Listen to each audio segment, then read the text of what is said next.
Because I'm quite a small female and you're quite big, I'm going to place you in handcuffs because you're an unknown risk to me, okay? So, right, does it have to be a male? You're not stopping recording? No. Handcuffs up by anybody. Tonight's encounter starts with a man standing on a public pavement filming outside a police station something completely legal and somehow spirals into handcuffs, accusations of theft, and even vague terrorism claims. But here's the twist: the officers never actually find anything illegal. No weapons, no tools, no crime. So why does this stop escalate so aggressively? Was this genuine policing or officers reacting emotionally because someone dared to record them? Watch closely, because this interaction becomes a textbook example of how quickly lawful activity can be treated as suspicious when accountability enters the picture. And by the end of this encounter, the fallout won't just be embarrassment, it'll reportedly cost the police force financially through a civil claim payout. Pay attention to how the justification changes throughout the stop, because that shifting narrative tells the entire story. What is it you're filming today? For the minute, them. Him? Just No, not him. The gatehouse. Oh, the gatehouse? Yeah, because I was just walking up and down taking pictures. Yeah. I was actually hoping to get a police car with the blue lights coming out. Yeah. I've got that now, but you spoilt my shot anyway. Okay. And the gentleman come out and committed a Section 5 public order offence. Okay, what happened? He said I'm not allowed to film. Yeah. And I explained to him I'm on a public road, so I can film. Yeah. And he called me an effing idiot, and it's all on film. Right, okay. The gentleman in the... Yeah, he had a security coat on with a big beard. Right, okay. And you've got that on film? I have, yeah. Okay. What, are you wanting us to do anything about that? Were you planning on reporting it, or...? I've just reported it to you, haven't I? Right. At the moment, obviously, I'll deal with what you've just reported to me. Okay, yep. We'll take that into consideration. But we've had a report before anything of that has come through that there's been a male walking around with a balaclava on. Okay? It's not a balaclava. Okay, that's the report we've had. Okay, right. Because you are matching that description. Yep. And detaining you for a stop search under Section 1 of PACE. Okay. Really? Based on the fact that that sort of equipment. Okay. So what's your reasonable grounds? My grounds are that I'm wearing a balaclava, which isn't a balaclava. Okay. You match the description. You are covered in your face, okay? Right here is where the legal foundation starts cracking apart. Notice how the officers keep repeating vague phrases like going equipped, possible theft, and matching description, but never clearly explain what actual offense they suspect him of committing. Under Section 1 PACE, officers need specific and objective reasonable grounds before conducting a stop and search. Simply wearing dark clothing or covering your face in public is not automatically criminal behavior. That's where this becomes dangerous territory legally, because the suspicion appears to be built almost entirely on appearance rather than conduct. And once police begin working backwards, detaining first and searching for justification later, the entire interaction becomes vulnerable to challenge in court. Ask yourself honestly, if this same person was standing there without a face covering but holding the exact same camera, would this stop have happened at all? We're looking at offences such as theft, going equipped, that sort of thing. Okay. That sort of equipment can be used for that. Okay. Right, so what are you looking for then, particularly? So any further equipment that could be used in the course of conducting an offence such as theft or going equipped, okay? All right. So because you do realise you'll get a civil claim over this? Okay, that's fine, yeah. Yeah. Right, because I'm quite a small female and you're quite big, I'm going to place you in handcuffs because you're an unknown risk to me, okay?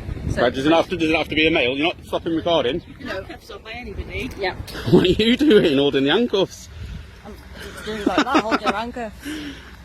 I need an explanation. Well, it does. Look at your nails, you nearly scratched me with them. Used as a weapon, can't they? Can they? So what, when I'm in handcuffs? Yes.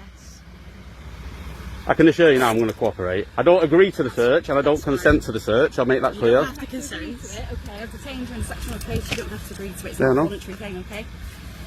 Right, will you want a copy of the stop search record? Yes, I will. Sorry, can you hold them for me while I just... Sorry.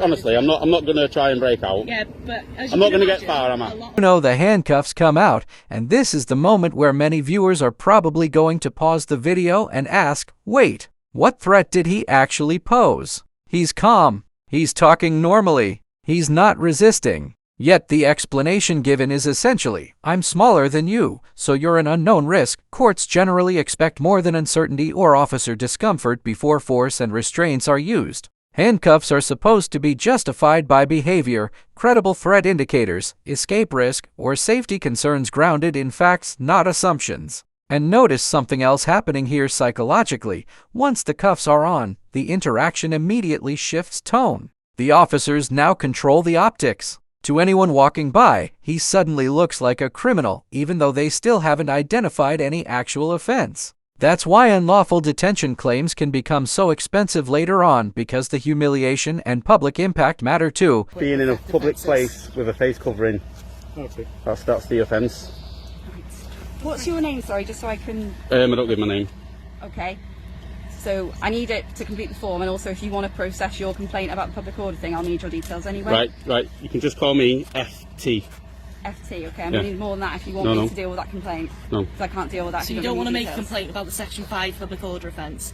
Because you would need to give your details as a victim. Alright, so if there's a murder and the person's dead, how do they make a complaint? Do they give their name? I don't think so. That's quite a different situation. Is it? And we generally identify... Right, we're getting on with this search. We've got better things to do than stand here talking around to you Well, muppets. you didn't have much better things to do because you were standing here filming, weren't You you? had the grounds to search, explain to you and everything. Well, yeah, apparently they're looking for, what is it you're looking for? Crowbars? Can we use an identifier? Really quick. Wow. Been detained in section 1 of case on PC 3096. I'm policing from here, this police station here, Clyde Police Station. Congratulations. So, been offered a copy of the search record? I have been offered a copy of search. You don't need my name for that. And there it is, the ending everyone saw coming from the very beginning. After multiple officers, handcuffs, questioning, and an escalating narrative about theft tools and suspicious behavior, absolutely nothing is found. No burglary equipment, no weapons, no evidence supporting the suspicion. But what really damages the police position here is the contradiction that follows immediately afterward. The officer openly admits he's allowed to film whatever he wants. That single statement quietly destroys the logic behind the detention. Because if the activity itself is lawful, then the police need something far stronger than "we didn't like the look of him" to justify the escalation we just witnessed. This is why so many civil claims involving stop and search encounters focus less on officer intent and more on whether the legal threshold existed in the first place. And based on the outcome here, many viewers will feel the officers crossed that line badly. It's the top cuff's going to come off first. Shouldn't have been put on, really, should it? When you're detained for a search, it's the officer's choice whether to put you in handcuffs, but we are legally allowed to do so. We'll see.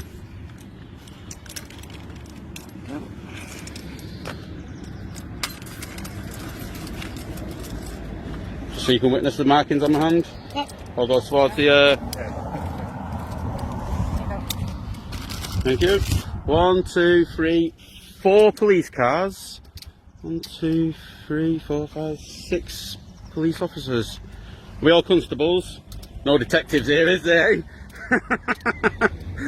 No inspectors. Couldn't detect anything, could they?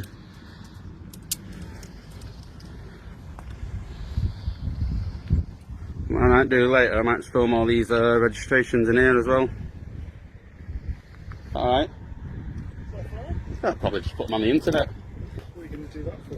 Because I like taking videos and putting them on the internet.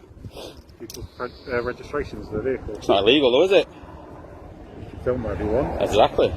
Be the end of this encounter. The biggest takeaway isn't just that the search failed, it's how quickly lawful behavior became treated like criminal suspicion simply because cameras were involved. The escalation moved from filming, to stop and search, to handcuffs, to vague references about terrorism, all without any evidence ever materializing. And according to the aftermath discussed in this case, the police force ultimately paid out over the incident, which speaks volumes about how these encounters can unravel once they're examined outside the heat of the moment. This video raises an important question for everyone watching: where should the line be drawn between proactive policing and violating someone's civil liberties? Were these officers genuinely acting on reasonable suspicion or reacting emotionally to being filmed outside their own station? Let us know what you think down in the comments below. And if you found this case as shocking as we did, make sure to hit that like button, share your thoughts in the comments, and don't forget to subscribe for more jaw-dropping police accountability and courtroom breakdowns. So why'd you wear the thin blue line badge then? Part of the gang? Do you know more people, the public, have died in police custody in the last 30 years than police officers have died on active duty in the last 100 years? Where's your badge for that? Silence. Feel proud today. Done a good job today. Go home and tell the children. I advise you that your actions could be construed as hostile reconnaissance towards terrorism. What? I just said you've done a good job today. Police personal vehicles. Hostile. For the purpose of putting them on Terrorism. for whatever reason that might Oh, be. go on, keep digging that hole. It's hostile reconnaissance for terrorism offences. Hostile. If I was hostile reconnaissance, I wouldn't be overt, would I?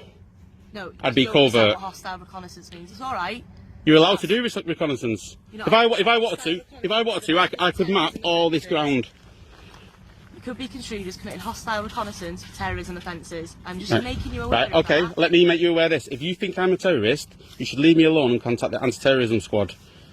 Because if you thought I was a terrorist, you wouldn't all come up to me like this, would you? What I said was, your actions can be construed as hostile reconnaissance. I've had enough of you now, terrorism off your pop. offences.